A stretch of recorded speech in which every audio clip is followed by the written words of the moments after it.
and welcome back to another edition of Memescape News, the best source of information on the current happenings of the Memescape.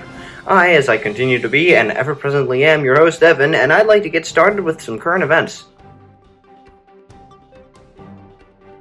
Something irritating has once again happened with the YouTube copyright system, but stunningly, this time it seems to not have been YouTube's fault.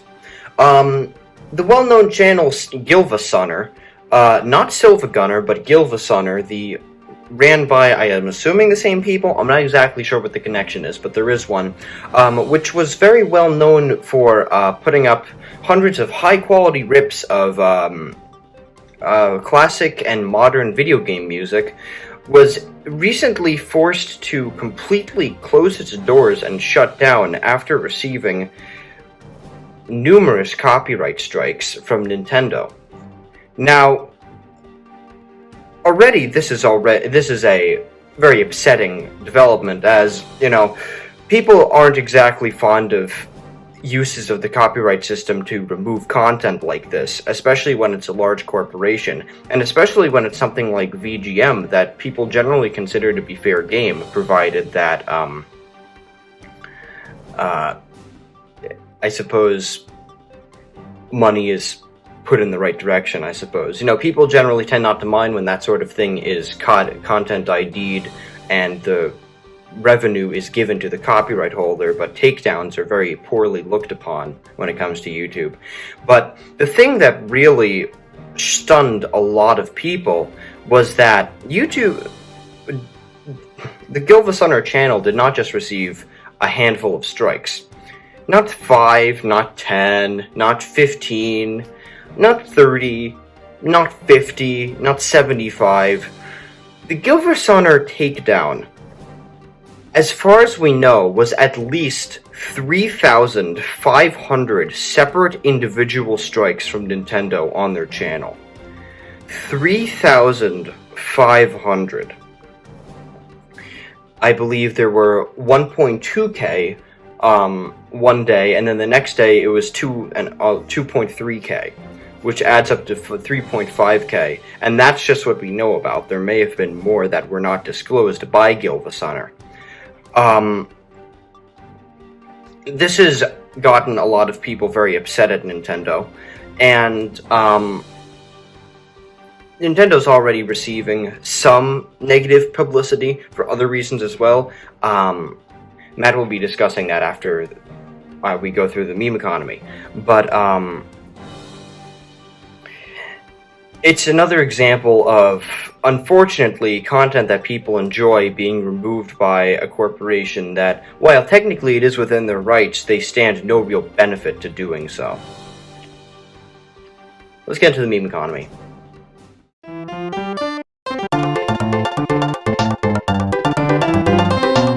I have two formats that I want to talk about this week, and I want to start right off with Megamind No Bitches. The idea of making fun of people for not having a romantic partner is just about the oldest insult in the book, you know? And so it's really no surprise that inevitably we're going to see memes that primarily revolve around that.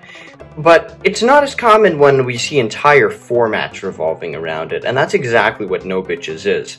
Basically, it's a macro of Megamind looking through the peak hole in Roxanne's apartment during the movie, and it just has impact font No Bitches. It's not a very good meme, I don't think. There isn't much of a joke to it. It's just, you don't have any bitches. People have been using it in a few different ways, but this is the sort of thing that I find that I haven't found a lot of good examples of highly viewed memes on YouTube, but rather a handful of people adapting this single image macro into videos over the past month or so.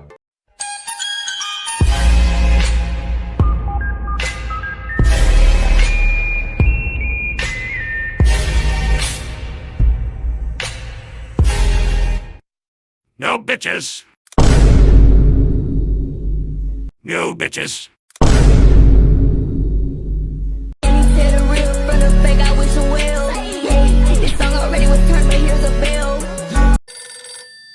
Yellow. Hey, Quagmire. Hey, Peter, what's up? Not much. Well, what do you want? Nothing. I'm just called to talk. What you thinking about? What do you mean, what am I thinking about? You called me. I just wanted to say, you got no business. So what do you do? Do you have trouble falling asleep? Do you toss and turn all night and wake up with a sore neck or headache? Then it's time you discovered MyPillow. Hello, I'm Mike Lindell, inventor of MyPillow.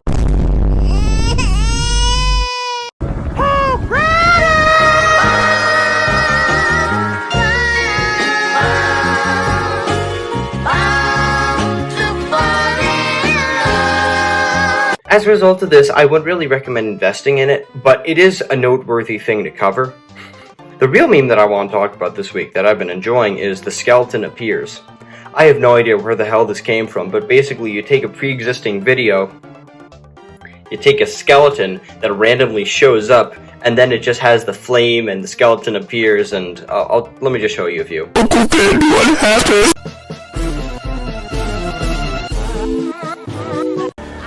not letting go. Nothing will stop me. Not even.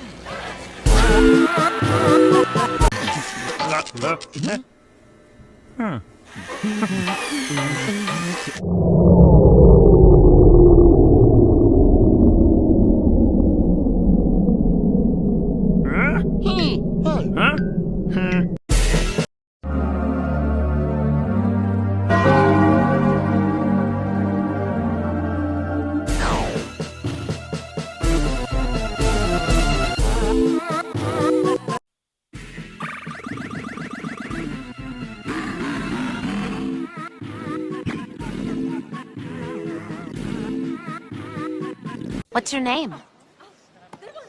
Josh? Do you, live around here? No, I live with my mom. Let's get out of here. See ya, Josh. Tell your mom we said hi.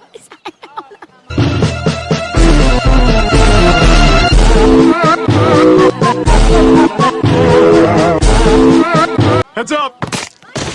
Rabbit season. Duck season. Rabbit season. Duck season. Rabbit season. Duck season.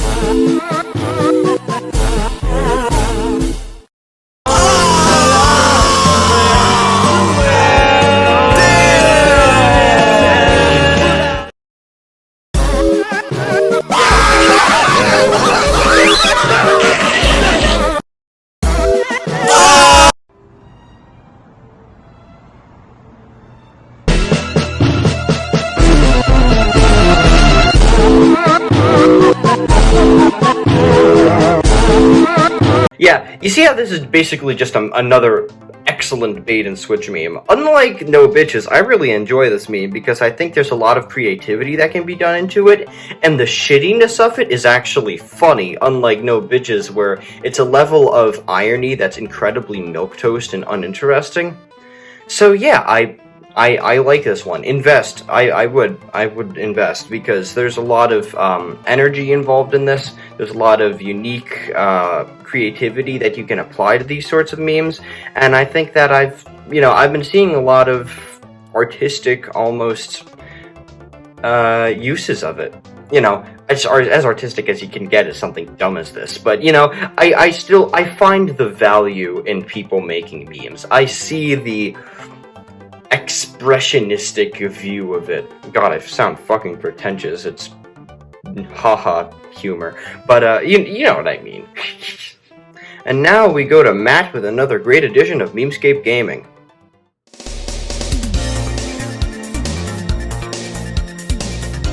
Hello, and welcome to another edition of Memescape Gaming.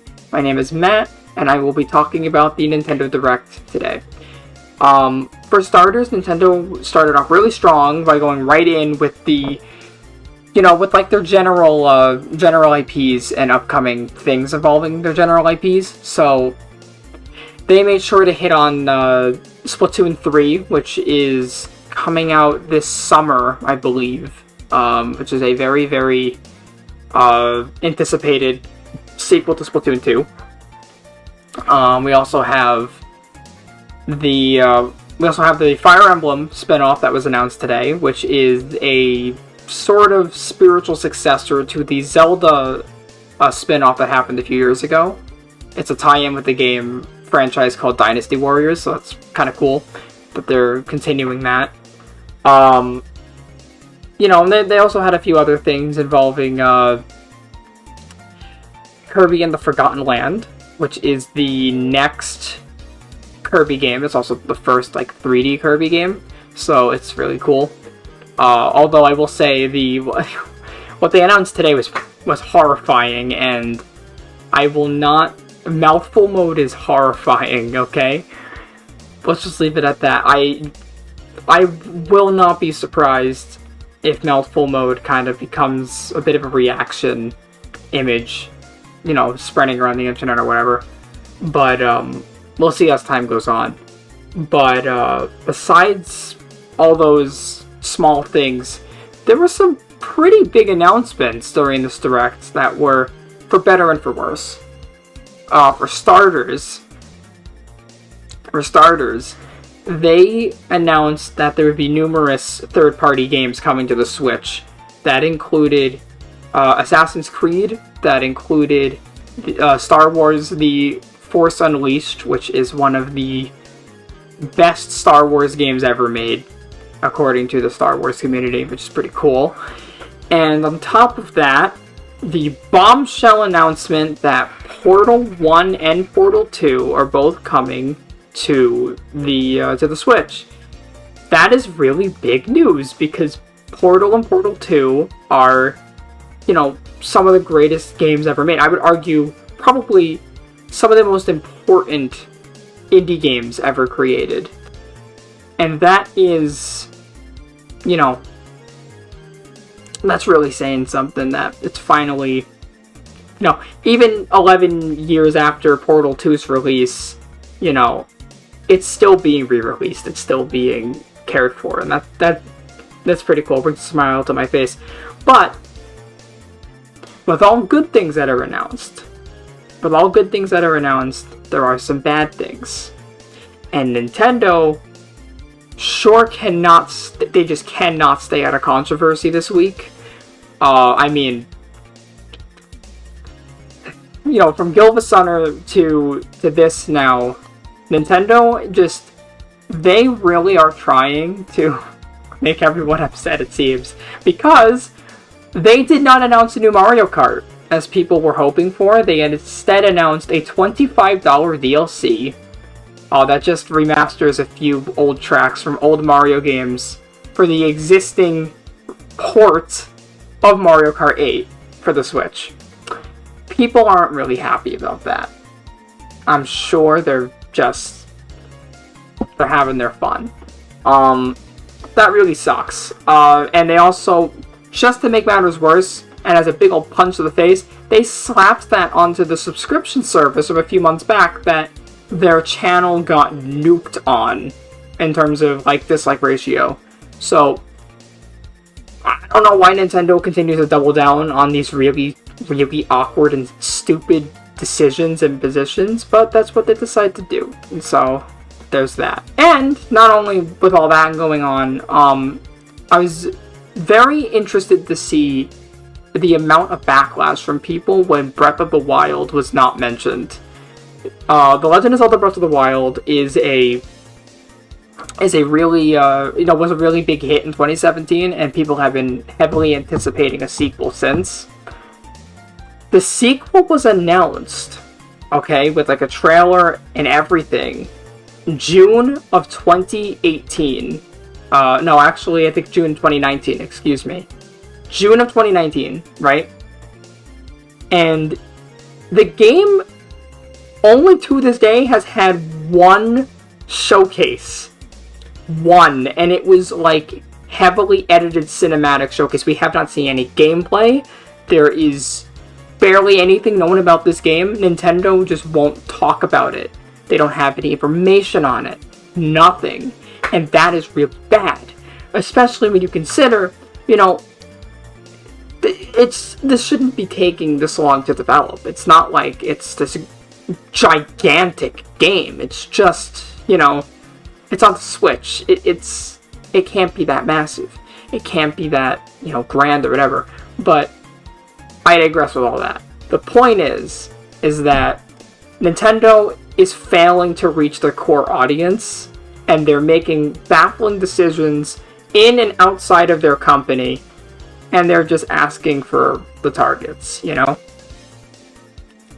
And, you know, that's just great. You can stick to your awful service. And continuing on with the stupid decisions,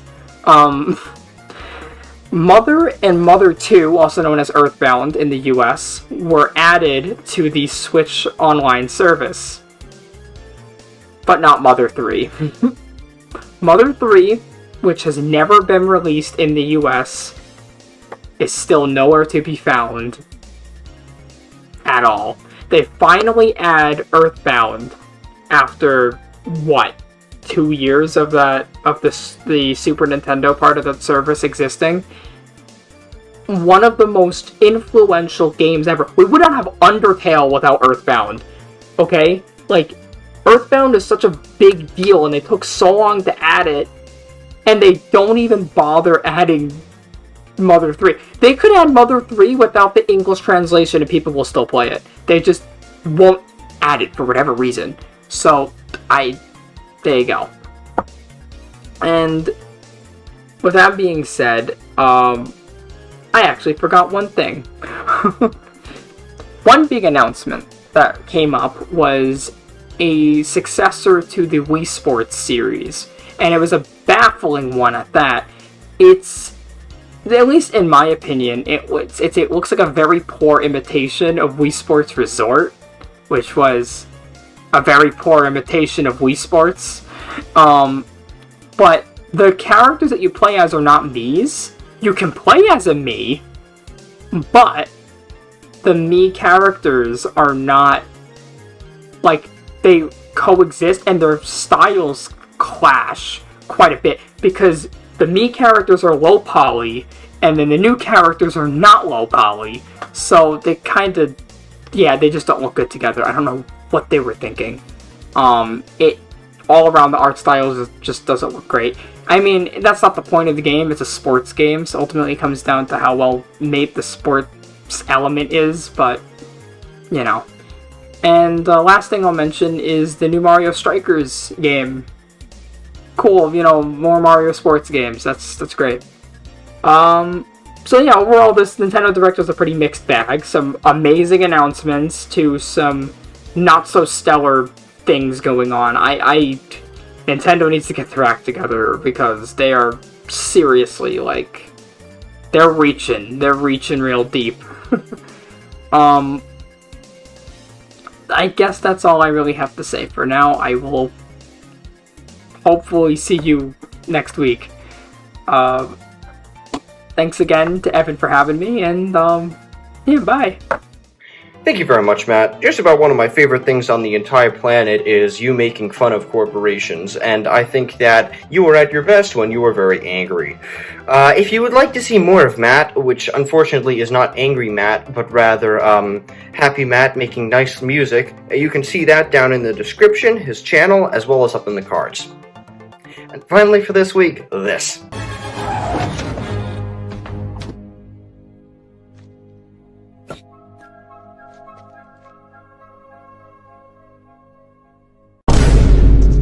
That's about it for this edition of Memescape News. If you want to come on the show, please let me know. I'd love to have you on. You know, you can have your own segment, just like Matt. We can make this a nice big family. I always talk about it at the end of these episodes. But, you know, I mean it. This is a hand I reach out to you. If I said something inaccurate or dumb, or didn't expand on something enough, let me know it down there in the comments and I'll mention it next time.